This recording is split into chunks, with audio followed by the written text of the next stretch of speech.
Mesdames, Messieurs, bonjour, bonsoir. Dépendant de l'endroit où vous nous écoutez, c'est votre rendez-vous en tête-à-tête avec Jean-Emmanuel Pierre. Et aujourd'hui, en tête-à-tête, nous allons rencontrer Franz Benjamin.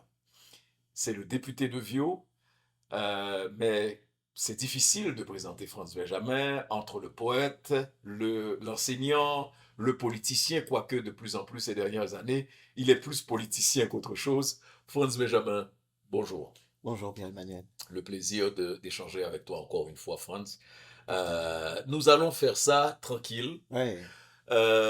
D'abord, euh, le parcours fascinant euh, des Gonaïves à Montréal. Franz Benjamin, tu vas essayer de passer à travers avec nous. On va essayer. On va essayer. Alors, le fils de Gonaïves. Finalement, éclairons cette histoire. Franz Benjamin, tu es né au Gonaïves ou tu es né à Port-au-Prince? Alors, je sais qu'il y a quelqu'un qui nous regarde, qui est très intéressé par la réponse. Je dis souvent que mes racines, elles sont gonaïviennes. Ma mère est des Gonaïves. En fait, je suis né par hasard à Port-au-Prince, puisque ma sœur, celle qui m'a précédé, qui est malheureusement décédée, venait de mourir au Gonaïves. Donc, ma mère y vivait. Et ma mère est tombée enceinte au Gonaïves. Donc, lors de l'accouchement, donc ma mère a accouché par hasard à Port-au-Prince. Donc, mais mes racines ont toujours été gonaïviennes. Et à chaque voyage d'ailleurs, et à chaque fois que je retourne en Haïti, c'est pour moi un devoir de me rendre au Gonaïves. Où côté lombrique m'est enterré. Et ça, c'est pas un euphémisme, C'est puisque lorsque littéralement. je suis né, c'est littéralement parce que lorsque je suis né, après ma naissance à Port-au-Prince, mon grand-père a demandé mon cordon ombilical. Donc, il a effectivement, on a enterré mon cordon ombilical au Gonaïves. Et, la tradition voulait qu'on plante un arbre. Il y a un manguier, il y a un manguier où je retourne souvent, sous ce manguier-là.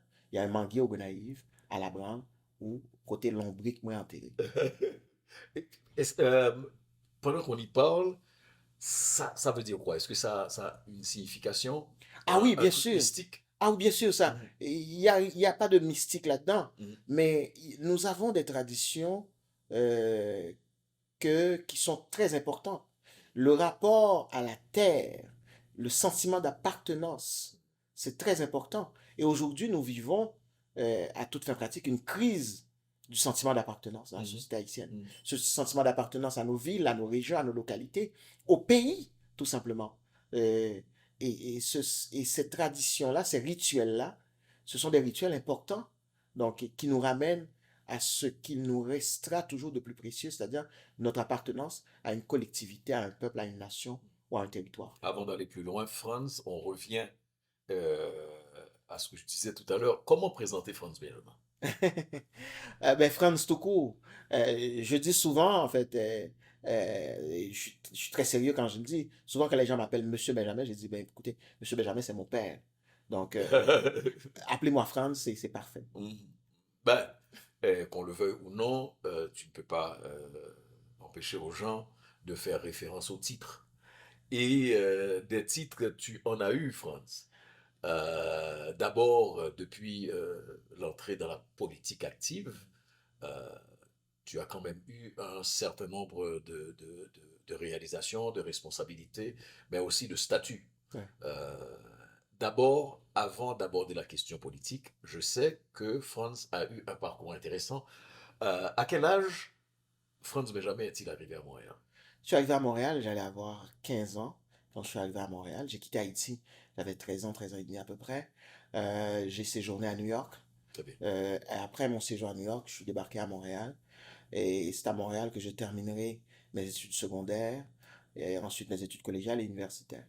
Donc, et j'ai jamais oublié le jour que j'ai quitté Haïti. J'ai quitté Haïti un 24 décembre. Ça ne s'oublie pas. Non, Ça ne s'oublie pas. la nuit de Noël. La nuit de Noël, Mhm. donc. Alors, 24 décembre à 8h30, 9h le matin, mes parents ont dépêché une amie qui était de passage en Haïti pour quasiment me rapatrier, pour me dire, écoutez, fais tes bagages, tu as à peu près 2 heures pour te préparer absolument, parce que tu passes Noël à New York. Alors, j'ai seulement eu que 2 heures, donc j'ai même pas eu le temps d'aller chez le coiffeur. Donc, j'ai eu 2 heures pour me préparer, faire mes bagages. Te faire Et, embarquer, et littéralement. absolument. Donc, j'ai vécu mon départ d'Haïti comme un genre d'exil. Comme un genre d'exil, parce que ce jour-là, mes camarades, mes copains, le 24 décembre, c'est une journée extraordinaire pour les adolescents, pour les jeunes, etc., où on ne couche pas, etc., on ne dort pas. Et ce jour-là, j'ai pleuré. J'ai quitté Haïti en pleurs. Et ça a été pour moi, pendant peut-être, probablement quelques mois, j'ai vécu beaucoup de nostalgie, beaucoup de mélancolie. Et c'était très difficile pour moi d'entendre des chansons où on évoquait Haïti. Mhm. Donc, nommer les chansons, Skacha, Frère des gens, chaque groupe avait une chanson Mhm. faisant, euh, rendant hommage au pays. Et pour moi, chaque fois que j'entendais cette musique-là, ça venait me chercher et je pleurais, etc. Comment l'adaptation s'est faite? Je comprends. New York, c'est beaucoup plus facile parce que tu as une communauté haïtienne qui est beaucoup plus forte et le poids de certains préjugés Mhm. sont moins lourds ou on les sent pas, surtout à cet âge. Ouais, Alors que, j'imagine, 1 an après, 2 ans après, tu vas arriver à Montréal, ça va être différent. Fréquenter l'école, fréquenter des quartiers absolument. différents. Et dans un moment, puisque c'était il y a 25 ans, 30 ans, Mhm. euh, c'était pas ce Montréal-là qu'on connaît. C'est multiethnique, Ouais, extrêmement ouvert. Comment absolument. ça s'est passé? Mais écoute, à New York, ça a En été. dehors de la nostalgie. Oui, en dehors Vas-y. de la nostalgie, à New York, effectivement, je me rappelle là où je vivais, il y avait pas loin un centre qui s'appelait CELA, Centre L'Heure Haïtienne, Mhm. qui était administré par des militants. Donc là, j'ai fait mon initiation à quelques grands ouvrages politiques. Très bien. J'ai quelques ouvrages aussi sur la littérature, sur l'histoire d'Haïti. Donc ça m'a permis de rester connecté avec le réel haïtien. Ils avaient une émission de radio aussi le dimanche, et c'était une communauté haïtienne très vibrante. Donc, je ne me sentais pas trop éloigné véritablement du fait haïtien. Donc, là où je vivais à Brooklyn, donc où je côtoyais beaucoup, beaucoup d'Haïtiens. Mais quand je suis arrivé à Montréal, c'est vrai, la réalité est fort différente. Fort différente puisque c'était c'était moins, la communauté haïtienne était moins présente autour de moi. Donc, il y avait, euh, j'ai vécu, en fait, la première fois où j'ai vécu le racisme, c'est vraiment à Montréal. Et c'est au coin de la rue Beaubien et de la 18e avenue. Donc, ça ne s'oublie pas. Donc, C'était quoi l'incident? alors, j'attendais l'autobus au coin de Beaubien et de la 18e avenue. Et il y a un homme qui est venu de nulle part, un vieux monsieur probablement de la cinquantaine, qui est arrivé, qui a retroussé ses manches pour me dire as-tu vu? T'as pas la bonne couleur, asti de tabarnak. Ça ne s'oublie pas. Ça ne Ça ne s'oublie s'oublie pas. pas. Et puis, Un enfant, c'est. alors, spontanément, j'ai voulu lui casser la gueule. Mhm. Spontanément, j'ai voulu lui casser la gueule. Je ne sais pas ce qui m'a retenu, mais ça a été très choquant Mhm. pour moi, comme, comme, comme, Comme comme, contact. comme contact, Comme absolument. contact avec le Ouais, racisme. ouais, ouais, C'est, ouais, là, c'est du concret. absolument. Et est-ce que il y a des événements datant de cette époque-là qui t'ont motivé pour devenir, par exemple, l'homme politique, le politicien que tu es devenu, euh, et qui va probablement motiver toute ta démarche. C'est-à-dire, on sent, d'ailleurs on le dit souvent, que Franz Benjamin a besoin de Ritalin, parce qu'il est hyperactif, il est partout, et, mais on sent ce souci, cette urgence pour toi de faire la différence dans des quartiers considérés comme les bas quartiers de Montréal. Hmm. Je dirais, entre autres choses, le cœur de ton activité politique, qui est Saint-Michel, par exemple. Est-ce que les expériences vécues ont motivé ce goût d'aller en politique? Ah oui, sûrement, sûrement. Premièrement, le fait que moi, quand je suis arrivé ici, donc avec ma famille, mes parents, ma soeur, mes frères, donc c'est à Saint-Michel que j'ai grandi. Donc c'est ce quartier-là qui nous a accueillis, qui nous a donné des voisins extraordinaires, qui m'a donné de nouveaux amis, des amis que j'ai encore jusqu'à présent. Mm. Mais autour de moi aussi, je voyais clairement, comme jeune étudiant à l'école, au secondaire, au collégial, je voyais ce qui se passait autour de moi. Et j'avais des amis pour qui ça allait bien, mais j'avais d'autres connaissances aussi, des amis pour qui ça allait moins bien. Et aujourd'hui encore, j'en parle avec un peu de tristesse que j'ai connu des gars dans Saint-Michel qui aujourd'hui sont agents immobiliers, sont avocats, mais j'ai connu aussi des gars dans Saint-Michel qui aujourd'hui soit ont fait beaucoup de temps en prison, Mm. du moins qui sont morts tout Mm. simplement. Mm. Donc toutes ces réalités-là, je les côtoyais au quotidien. Et qu'on le veuille ou non, c'est-à-dire, euh, moi, je dis souvent que je n'ai pas cherché, je ne courais pas après la politique, puisque ma trajectoire comme étudiant, comme professionnel, ne me conduisait pas spontanément vers la politique. C'est un peu des faits sociaux, Tu as, l'actualité. tu as quand même fait Sciences Po, cher collègue. Mais j'ai pas fait Sciences Po, j'ai fait les communications. Ok. J'ai fait les communications, j'ai fait de l'administration publique, Mm. j'ai fait la littérature. Donc, Ok. mais j'ai pas fait de Sciences Po. Ok. J'ai Mais toujours été convaincu oui, que tu as fait sciences, peut-être en lien avec des connaissances ouais. aussi. Oui. Ben, parce que justement, j'avais toujours cet intérêt. J'ai toujours eu cet intérêt Mm. pour l'histoire. Très bien. Et alors, j'ai toujours eu un intérêt. Alors, les profs qui m'ont souvent marqué, c'est souvent les profs d'histoire. Que ce soit à l'école, dans mes écoles secondaires, au collège et même à l'université, Mm. j'ai toujours un faible pour savoir cette connaissance du passé. Mais ce qui allait m'amener vers la politique, c'est un événement, je crois que c'est dans les années 96-97. C'est un cas dans les annales judiciaires du Québec. Et c'est une juge lors d'un procès où il y avait un cas d'agression sexuelle. Mm. Il y avait les trois criminels qui ont jugé à ce moment-là. Deux d'entre eux étaient d'origine haïtienne. Et lors du prononcé de la sentence, la juge, je ne nommerai plus son nom, j'ai encore son nom en tête, ça ne s'oublie pas, mais je ne la nommerai plus, je ne veux pas lui faire de publicité, eut à dire que dans le cas particulier des deux jeunes hommes haïtiens qui ont été reconnus coupables, des deux jeunes criminels et qui ont été coupables d'agression sexuelle, que ça fait partie de leur culture de violer les femmes, de s'en prendre aux femmes. Et ça a choqué tout le monde, pas seulement les membres de la communauté haïtienne, pas seulement les membres des communautés noires, mais beaucoup de Québécoises et Québécois. Mm. Et à ce moment-là, nous étions plusieurs à manifester, nous étions plusieurs à porter plainte au Conseil de la magistrature, à porter plainte à la Commission des droits de la personne. Mais c'est à ce moment qu'on s'est dit aussi, nous étions un groupe de jeunes hommes, jeunes femmes, on s'est dit qu'il fallait amener la réflexion un peu plus loin que seulement dénoncer. Dénoncer ne suffit pas, porter plainte ne suffit pas. Et il y a un constat que nous faisions, c'est cette absence, je ne parle même pas de sous-représentation, Mm. je parle d'absence de la diversité dans les lieux de pouvoir, que ce soit dans les lieux politiques, dans les lieux de décision importants, dans les lieux administratifs. Et non seulement ça, donc c'est ce manque de compétences culturelles aussi, des institutions aussi. Parce qu'il fallait être d'une imbécilité crasse donc, pour faire pareille déclaration. Mm. Donc, alors c'est à ce moment-là que, fort de ce constat, que j'ai décidé à ce moment-là, avec l'appui de plusieurs amis, de me présenter aux élections scolaires. Donc, qui fut la première étape de mon engagement public. Mhm.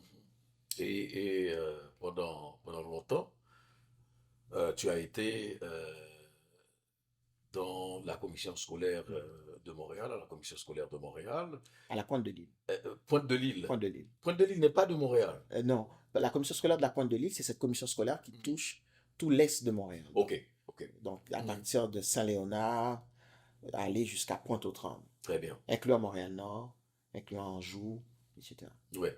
Et puis, par la suite, on va retrouver Franz Benjamin, conseiller municipal de Saint-Michel. Mais le parcours de Franz Benjamin, ce n'est pas que ça. Parce que Franz Benjamin, en même temps, était au Conseil culturel, interculturel de Montréal. Franz Benjamin est au cœur d'initiatives euh, multiples, comme par exemple, je sais, il y a le Fonds 1804, il y a ci, il y a Mhm. ça. Euh, Au-delà de cet engagement public, euh, est-ce qu'il y a une quête d'humanité par rapport à la communauté dans laquelle tu vis, cette communauté qui a connu des avancées, mais où il reste encore beaucoup de choses à faire, François. Ouais. Ben écoute, Parce qu'on a l'impression, d'ailleurs, quand on parle de dichotomie au niveau de la société, euh, de, de standards et de double standard ou double tableau, etc., dès qu'on parle de pauvreté à Montréal, on voit beaucoup la communauté haïtienne là-dedans.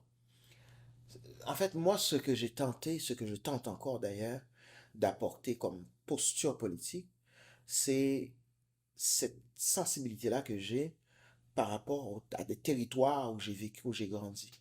Et le Saint-Michel est au cœur justement de cet engagement-là. Mais aussi ma trajectoire migratoire aussi. Euh, je suis aujourd'hui un Canadien, un Québécois d'origine immigrante. Donc, qu'on le veuille ou non, je porte avec moi cette sensibilité-là aussi. Et c'est cette sensibilité-là qui me force à travailler dans le sens que pour avoir une société euh, où on arriverait à créer moins d'inégalités sociales Mm. et moins d'inégalités pour les jeunes, en particulier pour les familles. C'est vrai que dans le cas de la communauté haïtienne, euh, je dis souvent, et nous avons probablement 150 000 personnes, femmes et hommes, d'origine haïtienne. Mais nous avons besoin surtout d'une communauté haïtienne. Mm. Et être membre de la communauté haïtienne, on n'est pas membre de la communauté haïtienne parce qu'on est forcément d'origine haïtienne. Donc, être membre d'une communauté, c'est prendre fait et cause pour cette communauté-là, c'est se sentir appartenir à cette communauté-là, c'est se tenir debout pour cette communauté-là, c'est se sentir ambassadeur et ambassadrice de cette communauté-là. C'est ça être membre d'une communauté. Donc, alors nous avons besoin d'avoir plus de citoyens d'origine haïtienne vivant au Québec qui deviennent membres de la communauté. Mm. Et porter une communauté, c'est nonobstant, nonobstant les faiblesses de cette communauté-là, au contraire. Euh, Est-ce que tu n'es pas en train d'évoquer une question extrêmement sensible? Parce qu'une des choses que la communauté haïtienne a reproché à ces politiciens, à ces gens qui sont d'origine haïtienne, et c'est important la différence, qui sont d'origine haïtienne et qui se sont retrouvés à des moments donnés dans des postes de décision. Dans certains cas, on ne fera pas de personnalité. Il y a aussi l'impression qu'on a que les gens de la communauté qu'on entend dans des émissions de radio, l'impression que les politiciens d'origine haïtienne sont plus des noirs de service, ou des membres de la communauté, ou des haïtiens de service, plus que des gens qui vont être dans un espace public, dans un espace de décision, pour faire la différence en faveur de cette communauté. Au-delà de la responsabilité qu'on peut avoir, mais faire la différence pour cette communauté, aller chercher les avantages où il y en a pour cette communauté. Et je dis que tu poses la question de manière sensible parce qu'il y a plein de gens qui ont évoqué le fait que dans des cas, par exemple, le discours, le débat sur le racisme systémique, ou à d'autres moments donnés, on a eu l'impression qu'on a utilisé des gens pour essayer d'arrêter un débat. c'est fort probable. Et D'arrêter un c'est débat ou absolument. d'avancer. C'est une question importante que celle de la posture politique lorsqu'on est en haut. Parce que lorsqu'on est en politique, on est constamment en représentation. Mm. Et la question que le politique doit se poser, on est en représentation pour qui? Quand et comment? Est-ce que je suis là pour représenter mon parti politique, mon véhicule politique, mon discours politique? Ou bien est-ce que j'assume toutes mes identités à l'intérieur d'une machine politique? Et c'est là des fois qu'il peut y avoir nuance sur les postures politiques. Moi, je suis de la deuxième école. Je suis de la deuxième école qui dit que moi, j'assume toutes mes appartenances, toutes mes identités. Et parce que j'ai toute cette identité, ma trajectoire migratoire, comme personne d'origine haïtienne, comme poète, etc., etc., donc à l'intérieur d'une machine politique, je dois amener cette sensibilité-là. Je dois amener cette sensibilité-là. Et non pas l'inverse. C'est-à-dire être seulement, parce que c'est vrai, quand on est membre d'un parti politique, on se fait aussi, et c'est normal, le porteur du message politique du parti politique. Mais on ne peut pas être que ça. On ne peut pas être que ça. Parce que sinon, on risque rapidement de se trouver dans une réalité quasiment d'aliénation, donc par rapport à sa propre communauté. Et bon, on ne s'éternisera pas sur ça parce que là, on explore avec Franz Benjamin les différentes avenues. Évidemment, le député sera invité euh, sur notre plateau pour des questions très spécifiques, mais c'est le parcours de Franz Benjamin, dont, entre autres, cet aspect politique. Là, je voudrais qu'on aborde un autre aspect. Franz Benjamin, le poète, Franz Benjamin, qui est sur la scène culturelle depuis plusieurs années, qui a fait des publications, qui a une implication et un engagement, et on va voir cet aspect-là. Ce que ça représente pour toi, est-ce que finalement, la poésie n'est pas aussi le prolongement du pays? Est-ce que la poésie, pour toi, quelque part, n'est pas aussi le prolongement de l'engagement politique? On va faire toute cette différence. Et comme je disais, Franz Benjamin, je crois que, par exemple, quand on prend un texte que j'aime beaucoup, qui est Dans la pluie, que c'est un prolongement euh, de ton engagement dans la littérature, en utilisant un autre médium. Il y a cette urgence de dire quelque chose, cette urgence de dire l'amour du pays, l'amour des gens, l'amour, mais aussi exprimer des inquiétudes. Est-ce que la littérature n'est pas aussi prétexte pour Franz Benjamin de faire de la politique? Sûrement, sûrement parce que je pense que à travers mon travail de poète, j'ai toujours essayé, j'ai toujours tenté en tout cas, de dire ce que je ressens par rapport à ce qui m'entoure. Et ce qui m'entoure, c'est en grande partie Haïti, qui m'habite. C'est le pays de mon enfance et c'est le pays de mon adolescence. C'est l'endroit, c'est le lieu qui a fait de moi en grande partie ce que je suis aujourd'hui. Donc j'ai une dette, j'ai une- je suis en dette envers Haïti et j'en suis très conscient. Et ce que je tente à travers la poésie, la littérature, c'est de tenter de redonner en partie à Haïti, ce qu'Haïti m'a donné. Donc, par l'imaginaire en tout cas. Et, et aussi, j'ai cette conviction que c'est par la culture aussi qu'on va pouvoir aider Haïti à sortir de ce qu'elle est. Euh, et quand je dis culture, culture avec grand C. Culture avec grand C, et la littérature, la musique, la peinture, le théâtre, le cinéma, la gastronomie, etc., qu'on va pouvoir sortir de ce pays. On a tellement... C'est un pays si riche, c'est un pays si riche culturellement que il faudrait, selon moi, que chaque Haïtien devienne un ambassadeur de cette identité nationale. Est-ce que tu as l'impression que à un moment donné, euh, des gens qui auraient pu jouer ce rôle d'ambassadeur ne l'ont pas fait, et dans certains cas ont même participé à pas à la détérioration de la situation évidemment, mais au dénigrement d'Haïti. Je m'explique. On a entendu à plusieurs reprises sur sur les chaînes de télévision, en termes d'image, en termes de... la question haïtienne évoqué en termes très, en des termes très diminuants, hein, et qu'il n'y a pas de réaction. Est-ce que nous n'avons pas cette responsabilité, nous qui sommes à l'extérieur, Mhm. de participer au rehaussement malgré la situation au pays? Ce n'est pas de nier la réalité, mais essayer de vendre l'autre image d'Haïti. Parce que des fois aussi, on a peur du politiquement Mhm. incorrect, c'est-à-dire qu'on parle de cet autre Haïti alors qu'il y a une Haïti qui crève. Oui, Est-ce que absolument. c'est pas un dilemme auquel Ou tu fais absolument. face toi aussi, Tout Franck? à fait. Écoute, moi, au quotidien, c'est-à-dire, je me réveille euh, et j'entends autour de moi, ou j'apprends que les choses ne tournent pas rond en Haïti. Mm. Et ça depuis longtemps. Et à chaque jour, il y a des nouvelles qui nous arrivent, qui nous déçoivent.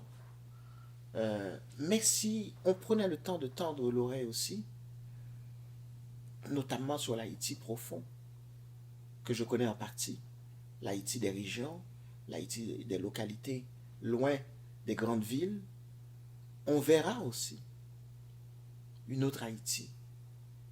Une autre Haïti qui respire, qui essaie de dire que nous existons. Mhm. Et notre devoir, en fait, je reprends Pierre-Emmanuel.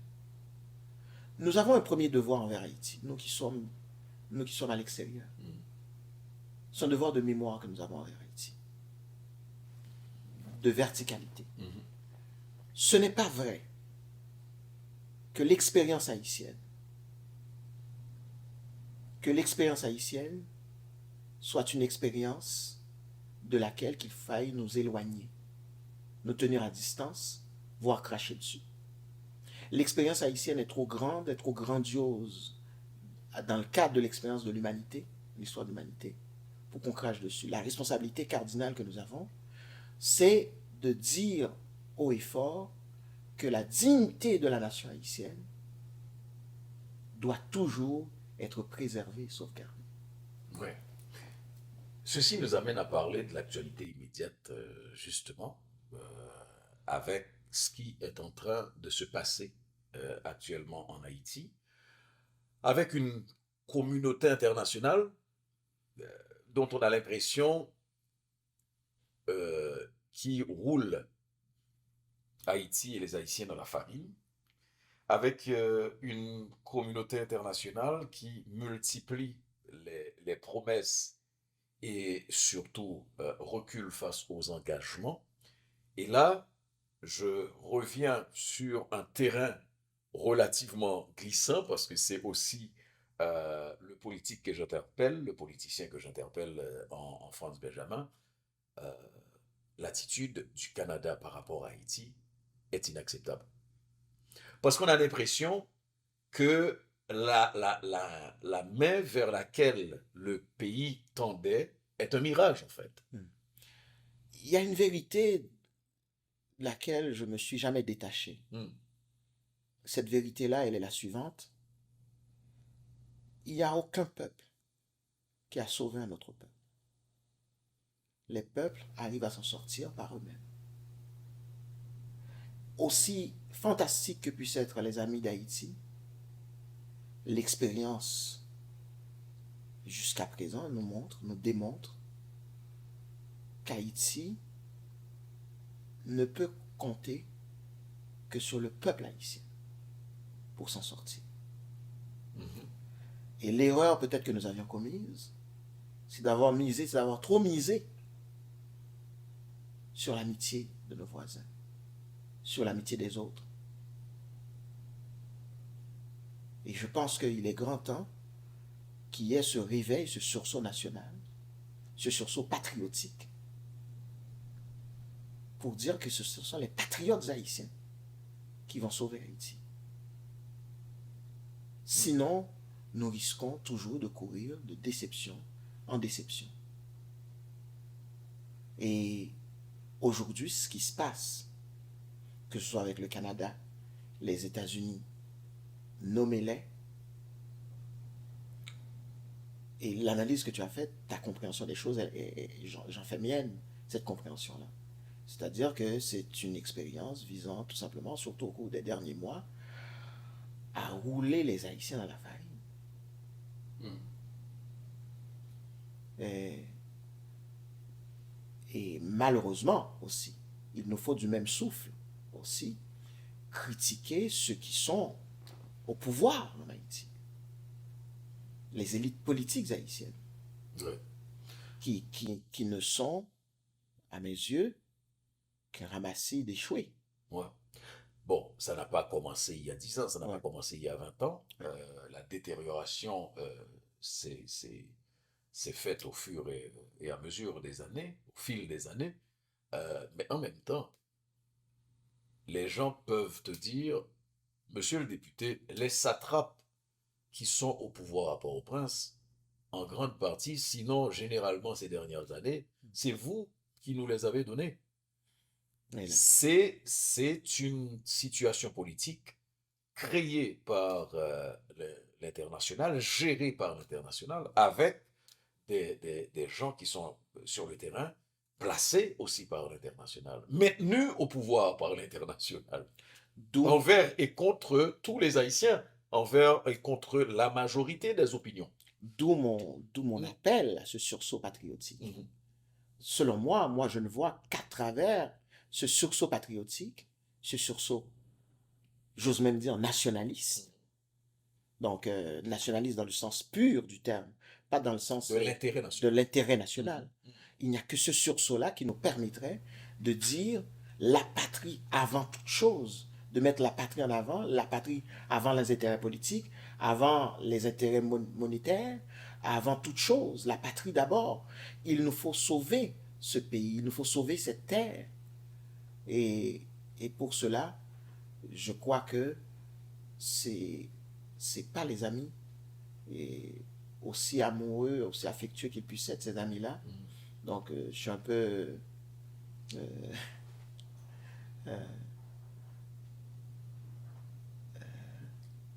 je suis un peu fâché de la situation. Mhm. Je suis même très fâché de la situation. C'est une situation qui qui force la colère, la révolte, mais je ne désespère pas. Je ne désespère pas d'Haïti, loin de là. C'est la meilleure conclusion, Franz Benjamin.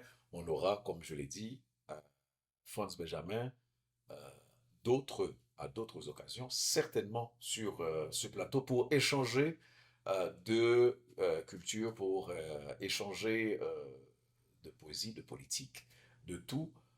On connaît l'homme, on connaît aussi tout le potentiel de Franz Benjamin. On connaît l'hyperactif également qu'on aura à voir et à entendre à d'autres occasions. Merci d'avoir été là. Merci de votre fidélité. N'oubliez pas de partager, d'échanger avec nous. Franz Benjamin se fera un plaisir de répondre à des questions si vous en avez. Merci beaucoup, Franz. Le plaisir. Merci. Merci à tous.